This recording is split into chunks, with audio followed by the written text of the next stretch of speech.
Hi ಎಲ್ಲರಿಗೂ ನಮಸ್ಕಾರಗಳು. ನಾವು ಇಂದು ಬಾಂಬೆ ರವೆ ಬಳಸಿ ರವಾ ಇಡ್ಲಿ ಜೊತೆಗೆ ಬಾಂಬೆ ಸಾಗು ಮಾಡುವ.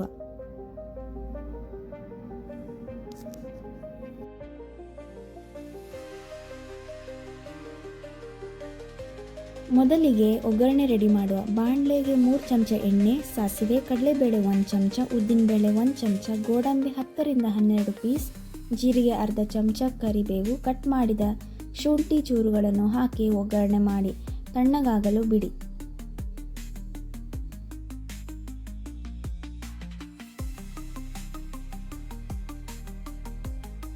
ನಂತರ ಇನ್ನೊಂದು ಪಾತ್ರೆಗೆ ಬಾಂಬೆ ರವೆ 2 ಕಪ್, ಅರ್ಧ ಚಮಚ ಸೋಡಾ, ರುಚಿಗೆ ತಕ್ಕಷ್ಟು ಉಪ್ಪು, ತುರಿದ ಕ್ಯಾರೆಟ್, ಕೊತ್ತಂಬರಿ ಸೊಪ್ಪು ಸಣ್ಣಗೆ ಕಟ್ ಮಾಡಿ ಹಾಕಿ ಹಾಗೂ ತಣ್ಣಗಾದ ಒಗ್ಗರಣೆ ಹಾಕಿ ಮಿಕ್ಸ್ ಮಾಡಿ.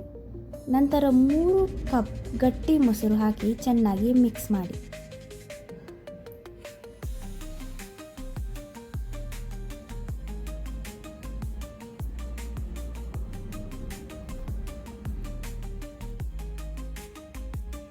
ಹದಿನೈದು ನಿಮಿಷ ಮುಚ್ಚಿಡಿ.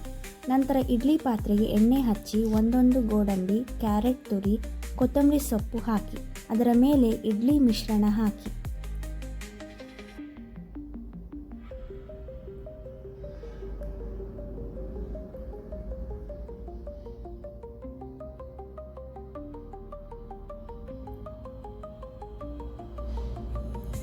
ಪಾತ್ರೆಯಲ್ಲಿ ಇಟ್ಟು 10 ರಿಂದ 15 ನಿಮಿಷ ಬೇಯಿಸಿ.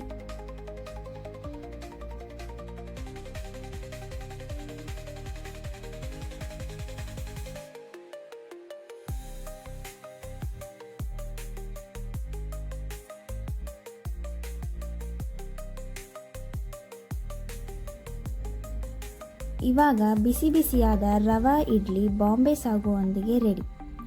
ಹಾಗೂ ಬಾಂಬೆ ಸಾಗುವ ರೆಸಿಪಿ ನೆಕ್ಸ್ಟ್ ವಿಡಿಯೋದಲ್ಲಿ ಅಪ್ಲೋಡ್ ಆಗುತ್ತೆ.